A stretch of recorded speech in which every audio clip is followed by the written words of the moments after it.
تاریخ میں ایک ایسا بھی نام آتا ہے جس کو ذکر کرتے ہوئے آج بھی لوگ ظلم کی آہٹ کو محسوس کرتے ہیں، وہ چنگیز کا نام ہے۔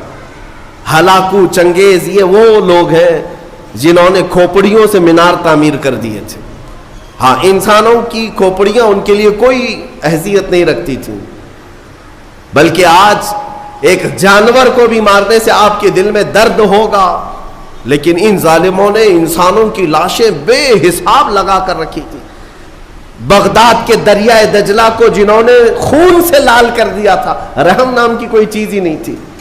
چنگیز نے لاکھوں انسانوں کا قتل کیا، لیکن ایک وقت ایسا بھی آیا اس نے کئی علماء کو، بزرگوں کو قید کیا، قطار میں لگا دیا۔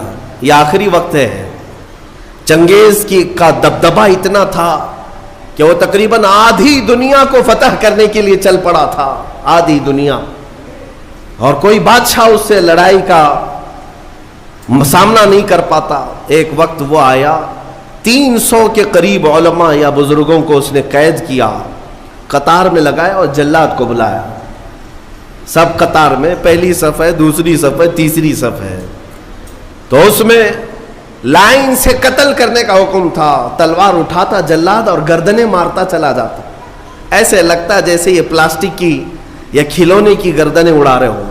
انسانوں کے ساتھ اس طرح کھیلتے تھے۔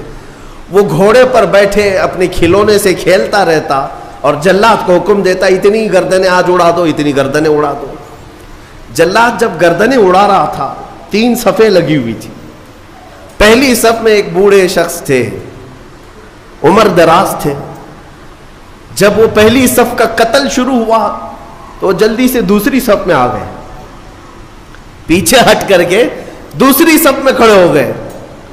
وہ جلاد بھی دیکھ رہا تھا، چنگیز بھی دیکھ رہا تھا۔ پہلی صف پوری قتل ہو گئی، دوسری صف کا نمبر آیا۔ جب دوسری صف قتل ہو رہی تھی تو وہ بوڑھے میاں تیسری صف میں چلے گئے۔ ہوتا ہے کہ جتنا بچ سکیں بچ لے، اور تدبیر کا حکم بھی ہے اللہ کی طرف سے۔ تیسری صف میں گئے تو 3 ہی تھی وہاں پر۔ چنگیز زور سے کہا مارا، دوسری صف پوری جب قتل ہو گئی، کہا کہ او بوڑھے، بس آخری تھی، اس کے بعد کہاں جائے گا؟ اب کون بچائے گا؟ اس بوڑھے میاں نے زور سے کہا اب بھی اللہ ہے، اس کے بعد بھی اللہ ہے، یہ نہیں ہے کہ زندگی ختم ہو گئی۔ اس نے غصے کے مارے جلاد سے کہا کہ تیسری صف کو فوراً آن کے آن میں قتل کرو۔ لیکن تیسری صف کا قتل ابھی شروع ہی ہوا تھا کہ چنگیز کا گھوڑا اچانک بدک گیا، اس کا کھلونا ہاتھ سے گر گیا، جس چیز سے وہ کھیل رہا تھا گھوڑے پر بیٹھ کر۔ اچانک وہ کھلونا اٹھانے کے لیے جھکا تو گھوڑا اتنی تیز دوڑا، اتنی تیز کہ اسے سنبھلنے کا موقع نہ دیا، اور گھوڑا ایسا سرکش ہوا کہ چنگیز کو سر سمیت دوڑاتا ہوا، کئی پتھروں سے ٹکراتا ہوا دوڑتا دوڑتا رہ گیا۔ ساری فوج بے قرار ہے کہ بادشاہ کے ساتھ گھوڑا سرپٹ دوڑ رہا ہے، سب اسے بچانے کے چکر میں دوڑ پڑے۔ جلاد ہو کہ سپاہی ہو کہ وزیر ہو، گھوڑا کسی کے قابو میں نہیں آتا۔ جب مولا تعالیٰ تدبیر فرماتا ہے تو وہ کس کے قابو میں آئے؟ اتنا دوڑایا کہ اس کا بھیجا باہر نکل آیا۔ چنگیز کا سر ٹکراتے ٹکراتے بھیجا باہر آ گیا۔